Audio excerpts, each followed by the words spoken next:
En el comienzo del libro El Profe hay varios prólogos y está la introducción del propio autor. Y dice, este libro es un tributo a la espiritualidad dentro del salón de clase. Refleja mi agradecimiento a una religión que me enseñó cómo conjugar prácticamente esos dos verbos, educar y espiritualizar. Por eso comienzo con una reflexión a propósito de este tema. No tendría sentido el resto del libro si se separara de esta reflexión inicial. Todo lo que he cosechado en mi vida como docente se lo debo a eso. Este es un libro que pretende divertir, hacer reflexionar, ayudar, estimular, dar ánimo a los cansados profesores de este país. Porque de eso se trata. Nuestro negocio es no abandonar nunca, no bajar los brazos y jamás, por más desalentadoras que sean las circunstancias. El hecho de reflexionar sobre momentos gratos vividos en la clase nos enriquece, nos ayuda a seguir adelante.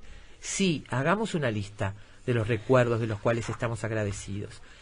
Es un buen remedio. Recordemos momentos emocionantes vividos en el salón de clase de la vida. ¿Saben qué? Anoten las cosas antes de que se les olviden.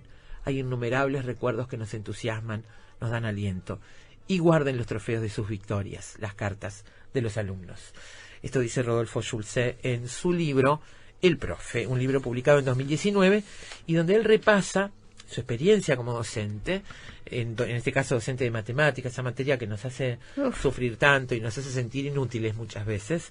Y sin embargo, hay gente que encuentra la manera de decirnos que no somos inútiles, que o no nos explicaron bien o tenemos otras aptitudes y esa no es la más importante. Sí. En fin, pero son aquellos que nos ven como individuos, como lo que somos, ¿no? Y no como un número a llenar en una planilla. Y son los que ven la importancia de, además de dar una materia, enseñar es mucho más que dar una materia. Exactamente. Porque justamente nosotros no dejamos nuestras vivencias en la puerta del salón de clase, ¿no? Los alumnos, claro. Digo.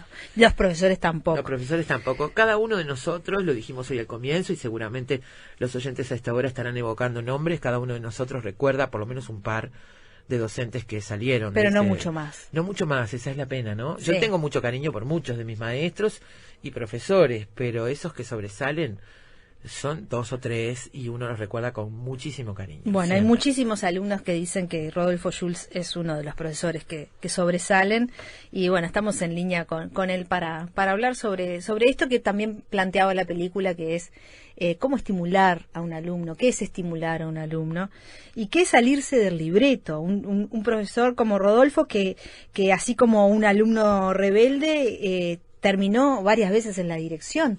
Sí. ¿Qué es salirse del libreto siendo profesor, Rodolfo? Muy bienvenido, buenas tardes. Hola, ¿qué tal? Yo pienso que salirse del libreto es darse cuenta que los educadores tenemos algo de magia en nuestro enfoque pedagógico y que podemos transformar el salón de clase en algo que sea maravilloso para los adolescentes, ¿no?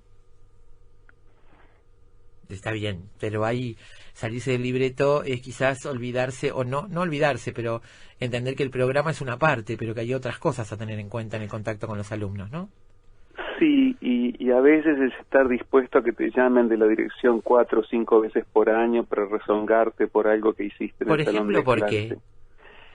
Por ejemplo, por tratar el tema del suicidio dentro del salón de clase, por ejemplo, ¿no? Eso es algo como que está vedado y que hay una necesidad. Somos el segundo país en América Latina en índice de suicidios y lo peor que yo he visto por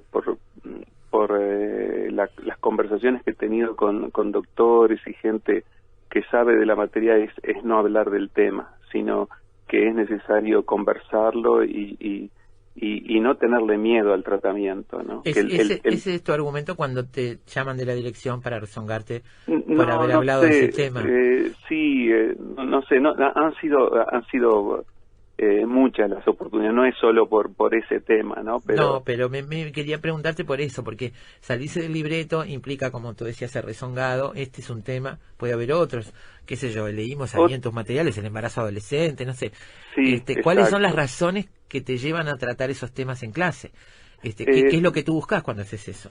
Yo lo que intento es darle herramienta a los jóvenes para encarar la vida con mejores argumentos que que los tradicionales, ¿verdad? O sea, realmente saber que a ellos no es a los únicos a los que les suceden los problemas, que no son los únicos que tienen una familia que no los acompaña. O sea, lo que a mí me angustia es el desamparo de los adolescentes uruguayos en este momento, realmente. O sea, me parece angustiante el abandono en el que se encuentran una cantidad de adolescentes que pululan por nuestros salones de clase.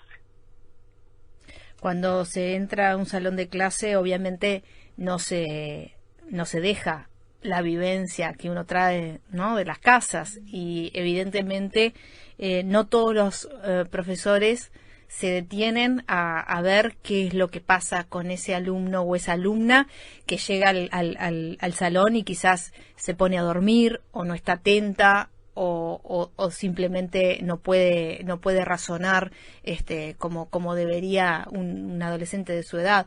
En esos momentos, salirse del libreto es acercarse a esos alumnos.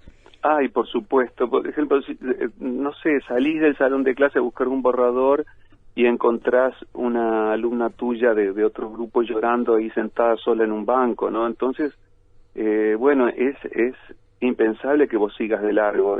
Te sentás, aunque la clase quede ahí esperando, pero te sentás a conversar con ella a ver qué le pasa, por qué está llorando, ¿no? O otro alumno que se te viene a quejar de que le tocan el trasero cuando baja la escalera y se ríen de él, y entonces vos llamás al que le hace burlas y lo rezongás firmemente, te involucrás, te haces cargo, no decís no es problema mío o no estoy preparado para enfrentar eso, ¿verdad? Yo creo que los médicos que ahora enfrentaron la pandemia tampoco estaban preparados para enfrentar la pandemia, y sin embargo, bueno, se involucraron en tratar de encontrar soluciones.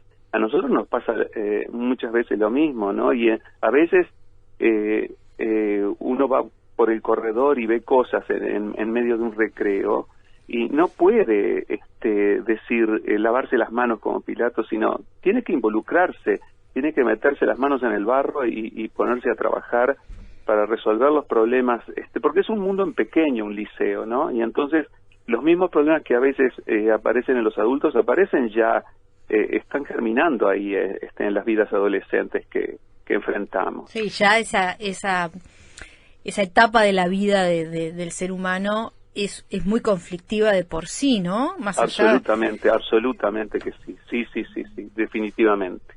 Y de última, además, Rodolfo, me parece que todo esto contribuye a que también la materia, en tu caso la matemática, muy alejada de lo espiritual, digamos, y de lo confesional, de ese trato emocional con las personas, termine siendo también una cosa más accesible. Si uno tiene un docente cercano, entiende las cosas de otra manera, porque seguramente eso habla también de una capacidad para explicar las cuestiones de otra manera. Los testimonios de tus alumnos dicen, por ejemplo, que uno de tus méritos es esa capacidad de percibir los problemas que cada uno tiene y trae de la casa, porque les impiden desempeñarse en clase como quisieran. Y dice, sabe bajar a tierra y explicar ideas de matemática para que puedas entenderlas sin conocimiento previo, como era mi caso, dice una de tus alumnas en una nota, Emilia Chiosi, que no entendía nada y recuerda que también daba clases extras por las que ella supone nunca cobraste. Sí, digamos que la matemática también está en el fondo de esto, no es solamente que uno tenga que descuidar su materia, ¿no? No, eso estaría mal, también sería indecente hacer eso de solo tratar problemas de la vida y no enseñar matemáticas. Mi deber primario por el que me pagaban, porque ahora estoy jubilado, es enseñar matemáticas. El problema es que es algo tan abstracto que te exige tratar de usar elementos de la vida cotidiana para ilustrar las ecuaciones, por ejemplo, por ¿no? favor. Usando corazones en lugar de X. Yo me acuerdo de una clase de segundo que les encantaba, en lugar de poner X, les encantaba usar corazones, por ejemplo, para averiguar la incógnita. Y esa flexibilidad hace que la mayor parte de la clase se sienta involucrada en el aprendizaje. Y para mí es divino sentir que tengo esa herramienta en las manos, ¿no?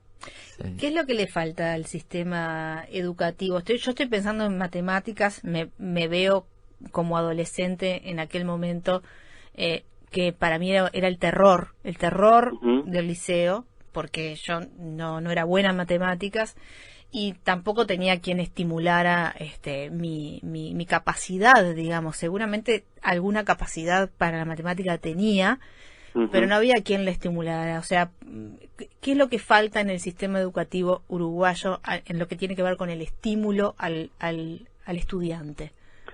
Bueno, lo estás diciendo, falta el estímulo, ¿entendés? Hacerle ver a cada persona que tiene la posibilidad de aprender lo que le parece que no puede aprender. Por ejemplo, a mí me apasiona esto de enseñar, entonces aún en enero me gusta ayudar a estudiantes a preparar sus exámenes. Entonces recuerdo que vino una vez una alumna de sexto que tenía que dar geometría analítica, y cuando llegó me dijo que ella nunca iba a poder salvarla, ¿no?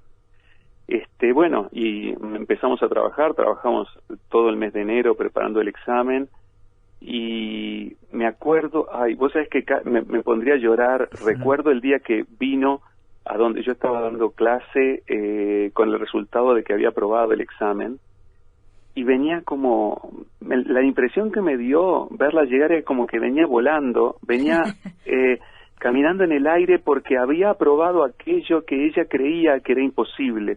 Era mucho más que aprobar eso. Era exactamente, significaba un triunfo en la vida. Era como correr una roca que estaba en su puerta, que le estaba impidiendo acceso a un mejor empleo, a una mejor apreciación de sí misma. No sé, fue muy emocionante. Es un placer poder ayudar con la matemática. Advertir que uno no tiene un gen de menos o una neurona menos, que puede ser capaz de hacerlo. Yo te escuchaba y recordaba mi propia experiencia, estando en preparatorios con muchas dificultades con matemáticas. Mi idea era entrar a la Facultad de Arquitectura y yo decía, voy a morir en la Facultad de Arquitectura, porque yo si no salgo. Y un profesor particular, fui porque no sabía que no iba a poder salvar el examen, sino... y me dice, cuando estábamos hablando de funciones, me dice, mira, la función, vos tenés los 3 ejes, y es como si cada incógnita que develes, cada número que reveles, es un punto en una sábana que está flotando en el aire, que tiene una forma caprichosa, y porque está flotando ahí, y vos tenés que averiguar cada punto de esa sábana. Y a mí me cambió la vida, eso solo. Claro, ahí entendí lo que estaba haciendo y pude hacerlo. Una clase que al pobre en realidad le resultó terrible. Yo seguí yendo, pero es que ya casi no lo necesité más. ¿Se entiende? Te quiero decir, eso me parece que ahí hay también una manera de... Con matemáticas como con otras, pero tu materia es particularmente complicada. En general estamos acostumbrados a fracasar y que el fracaso conlleve un castigo, la pérdida de un examen, una baja nota, y no es por ahí, ¿no? Porque en definitiva ninguno es inepto para entender. El tema es que se lo puedan explicar como lo necesita cada uno. Sí, y ahí hay dos problemas. Uno es la masificación, ¿verdad? Que es imposible enseñar bien a 30 personas al mismo tiempo, ¿verdad? Las clases tendrían que ser menos numerosas. Y otra cosa es algo que soslayaste ahí en tu diálogo, que es cómo se asocia el aprendizaje al sufrimiento. Sí. Es espantoso ver, yo leí poemas de Shakespeare que hablaban de los niños van con cara de aburridos a la escuela. El aburrimiento es espantoso, ¿entendés? Hay que transformar el salón de clase en algo absolutamente divertido, seductor, y que te da placer estar allí por una cantidad de cosas que posteriormente en la vida te van a servir, lo que suceda en ese salón de clase con vos mismo y tu apreciación acerca de tus propias capacidades, ¿no? Ahora, ¿hay una resistencia por parte del sistema educativo solamente a digamos, esa cosa de uniformizar, de no renovar las formas de enseñanza, de no aproximarse de otras maneras? ¿Es solo un problema del sistema educativo o también los padres, a los padres les cuesta más entender una educación no enciclopédica, porque creo que hay algunas cosas que se tratan de renovar en el sistema educativo que tienen una resistencia también de los padres, ¿no? O sea, no están estudiando las invasiones inglesas y en cambio están viendo cómo en el tubo de ensayo se cambia de color. ¿Se entiende? Digo, Sí. Es difícil también desde los dos puntos, me parece. Uh-huh. A veces los padres quieren que les enseñen a los hijos como ellos mismos aprendieron. Claro, ¿no? exacto, Entonces, exactamente. Ven que hay un profesor que enseña de una manera diferente y puede ser, pero en general cuando ellos se dan cuenta que los hijos están evolucionando y están desarrollándose, en general sentís más que nada apoyo que crítica, ¿no? Bien. En tu caso, además de tu materia, que es para lo que te pagaban, como bien decís, invitabas a personas que te parecían que podían sumar sí. respecto a la educación de esos chiquilines. Contame un poquito sobre eso. Bueno, yo tengo un amigo que es cuidacoche, pero es egresado también de la Facultad de Arte. Entonces, es una persona que vende vida. Y ahí hay un relato, en el libro yo pongo un relato de una redacción que hizo una alumna después, qué sucedió con ella después que lo oyó hablar en un salón de clase. Y se llama Retrato de una persona, no sé si lo alcanzaron a leer. Y es maravilloso lo que este amigo que fue a charlar, sí, por supuesto que yo pedía permiso a la dirección y todo eso, no lo hacía desobedeciendo, ¿no? Pero le fue a charlar de la vida y cómo esta chiquilina sacó una reflexión magnífica sobre sí misma, escuchando a lo que ella le llama el Negro Miguel, que es mi amigo. Claro. Sí, sentado frente a mí hay un tipo contando su vida. Exactamente, ese es el relato. Está vestido con unos zapatos medio rotos, un pantalón gastado y una campera sucia. El que lo escucha o lo lee esto sin conocerlo dirá, un bichicome. Pero no es así, es una persona de muy buen corazón contando su vida y su trabajo. Cuenta de cómo se rompió el tujes en su vida para lograr salir adelante. Su nombre es el Negro Miguel y el solo hecho de su presencia en la clase y el solo hecho de oír su vida me entusiasma para seguir adelante en la vida y en mis estudios, viendo cómo él sale adelante.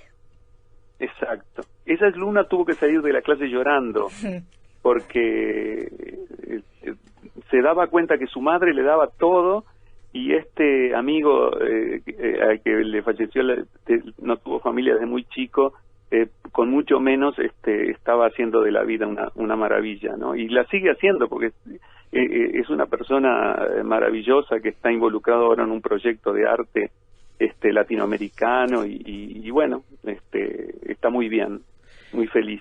Yo pensaba en los docentes que a uno lo marcan, en la experiencia que tiene cada uno, y en mi caso, los que puedo recordar así pero con mucho cariño, tienen varias cosas en común. Por ejemplo, son docentes, en este caso, de 3 etapas distintas de la vida, que no les importaba en qué lugar nos sentábamos dentro del aula, que hacían una especie de fogón para conversar los temas, que no te hacían repetir una lección de memoria frente a toda la clase, sentados ellos en su escritorio y nosotros en nuestros pupitres, sino que hacía una charla y preguntaba, de pronto un profesor de historia que preguntaba, bueno, ¿qué entendieron de lo que estudiaron hoy? ¿Qué les pareció más importante? Y conversar, ¿no? Todos cuando quisiéramos, como quisiéramos, charlar.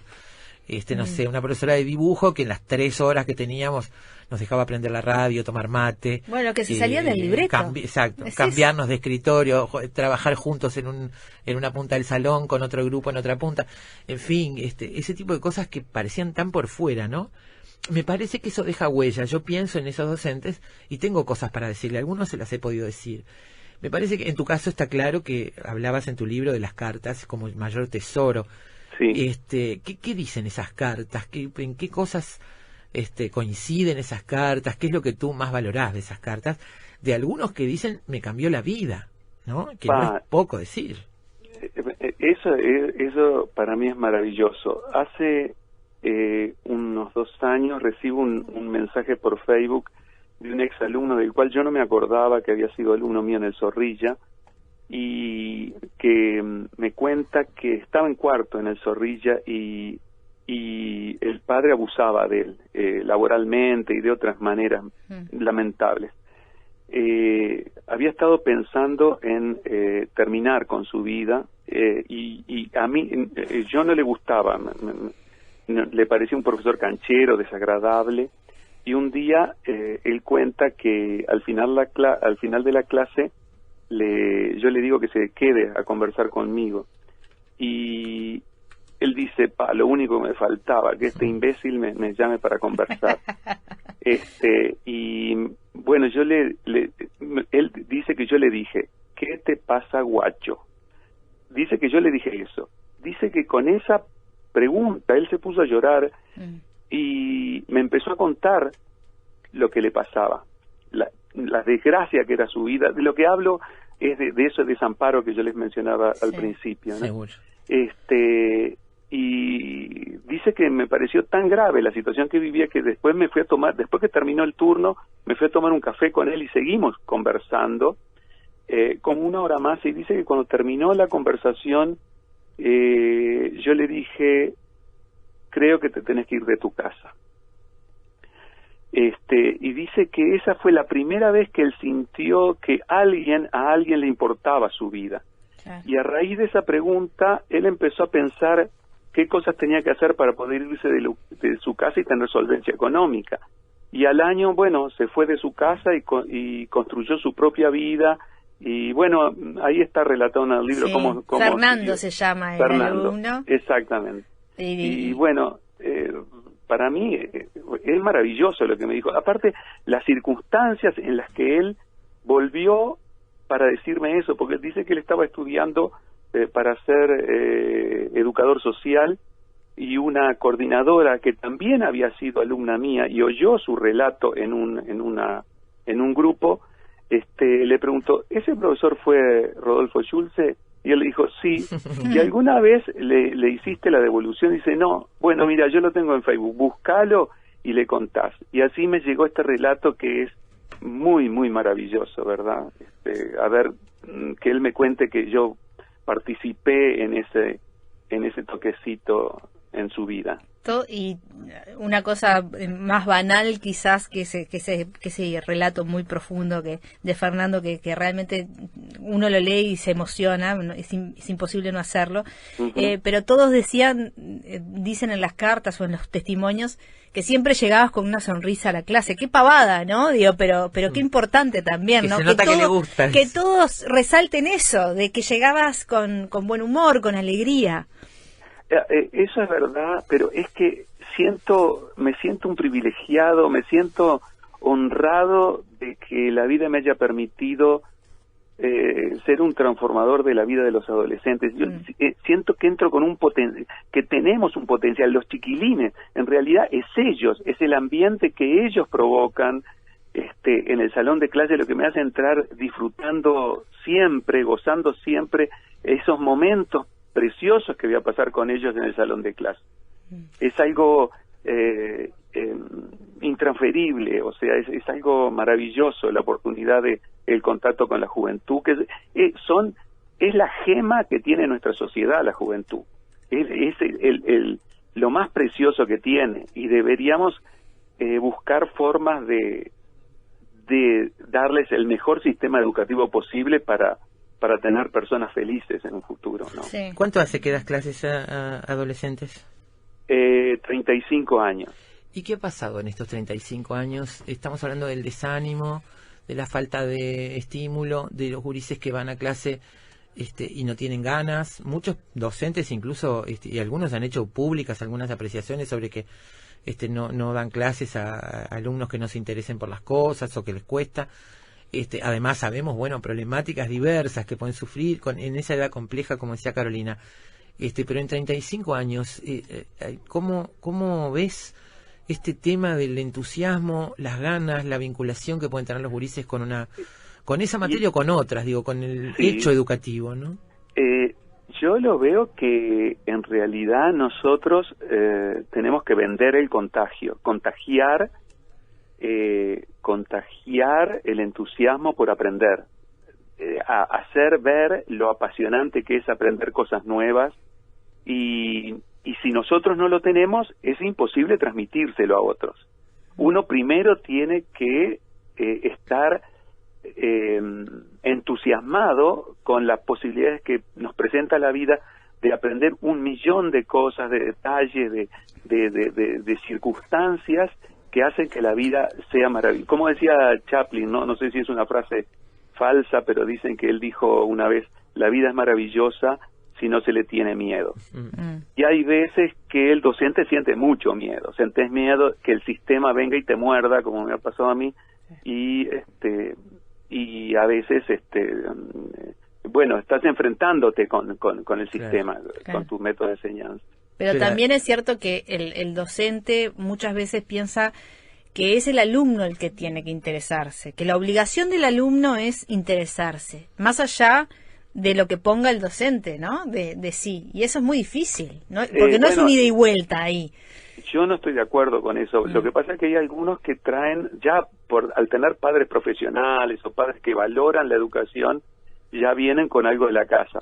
Pero hay muchos que no vienen con eso. Precisamente esos son el tesoro, el desafío más grande que tenemos, entusiasmarlos, buscar las formas de lograr que en ellos surja las ganas de aprender. Creo que lo que nos mantiene esclavos a los seres humanos en la pobreza económica, en una cantidad de cosas, es la falta de ganas de aprender. Eso es letal en un ser humano. Y cómo también el otro puede aprender de uno. Yo recuerdo a mi profesor de filosofía, Walter Lepore, que tenía una cosa muy, muy, muy linda, y era que nos escuchaba cuando hablábamos de los temas filosóficos, y muchas veces decía, qué punto interesante tocaste, te lo contesto en la próxima clase, la tengo que pensar. Continuará. Sí, y era algo que primero nos mantenía enganchados, pero también era bajarse de ese pedestal de superioridad que tienen a veces los profesores, ¿no? Bajar al llano y decir, puedo dialogar contigo y me podés poner en un aprieto, entre comillas, y podemos resolver juntos esto. Me parece perfecta esa posición, perfecta, totalmente de acuerdo. Rodolfo, para terminar, porque ya no tenemos más tiempo, y tú decías, los docentes tenemos miedo a que nos tiren de las orejas porque nos salimos del libreto, a que la estructura nos pase por arriba. ¿Qué pasa con la otra cara, que también supongo yo que formará parte de los contra que tiene esta situación para los docentes como tú, que es esa mochila, ¿no? Porque uno termina el día a veces cargado con una mochila importante de estas angustias de los gurises. Si tiene de verdad empatía, si los escucha para entenderse, para comunicarse realmente, no debe salir gratis, ¿no? Lo que pasa que por ahí vos llegás mal a tu casa por algún rezongo, alguna situación que viviste en el liceo por algo, y al rato recibís una carta de alguien que te agradece, no sé, porque estuvo en una clase tuya y iba pensando qué mal que estaba, y la alegría que encontró en el salón de clase le cambió, claro, el día. Entonces, sentir que vos tenés ese poder transformador es como la de un mago, como empecé, ¿no? Diciendo, es que tenés en la educación está el secreto para la transformación del mundo. Rodolfo, un amigo que escribe desde Suecia dice que sin estar en el ramo, creo que un docente que crea que solo los alumnos son los que tienen que aprender es un gran error. Pienso que se trata de un intercambio enriquecedor. Los profesores, como el entrevistado, es lo que se necesita ahí, acá, y acá se refiere a Suecia, y en todo el mundo. Felicitaciones. Y otro mensaje que habla de la emoción, que está emocionada hasta las lágrimas, que sufrió horrores la matemática y pensó que nunca iba a poder resolverlo. Y que finalmente por una profesora lo pudo resolver. Y otro mensaje pregunta ¿dónde se puede conseguir el libro? Sí. Porque es brillante escucharte y quiere saber dónde se puede conseguir el libro. El Profe se llama el libro. Lo puede encontrar en la librería Positos, en la Avenida Brasil, y también Avenida Brasil y Brito del Pino. Exacto. Y también lo puede se lo puede pedir a una ex alumna que lo vende, y que si querés, si ustedes me permiten, le doy el número de celular. Claro, por favor. Se llama Carmen Aprile ella, y el celular es 095 065 703. 095-065-703, lo vamos a poner en el Facebook, así queda para todos nuestros oyentes. Muchísimas gracias. Bueno, Rodolfo, muchas gracias, un abrazo grande. Esto da para charlar horas, ¿no? Porque uno se siente, no sé, tan con ganas de averiguar más y de poder que los oyentes sepan más de esa historia. Pero bueno, con el libro van a encontrarse con esas cartas maravillosas y esas anécdotas de Rodolfo Schultz. Especialmente recomendado para quienes estén preparándose para la docencia este libro. Sí, sin dudas. Gracias, Rodolfo. Gracias a ustedes, Un placer. muy amables, un placer también. Que pasen bien. Gracias. Y hasta acá llegamos hoy, amigos. El estímulo en la educación con el profesor Rodolfo Schultz, profesor de matemáticas, autor del libro El Profe. Bueno, la gente está agradeciendo acá. Ojalá me hubiera tocado, Rodolfo, a mí, dicen algunos de matemáticas. Hay mucha gente emocionada con la entrevista. Bueno, te digo si leen el libro. Es impresionante. Realmente precioso. Se los recomendamos mucho y vamos a publicar en Facebook los datos sobre cómo conseguirlo.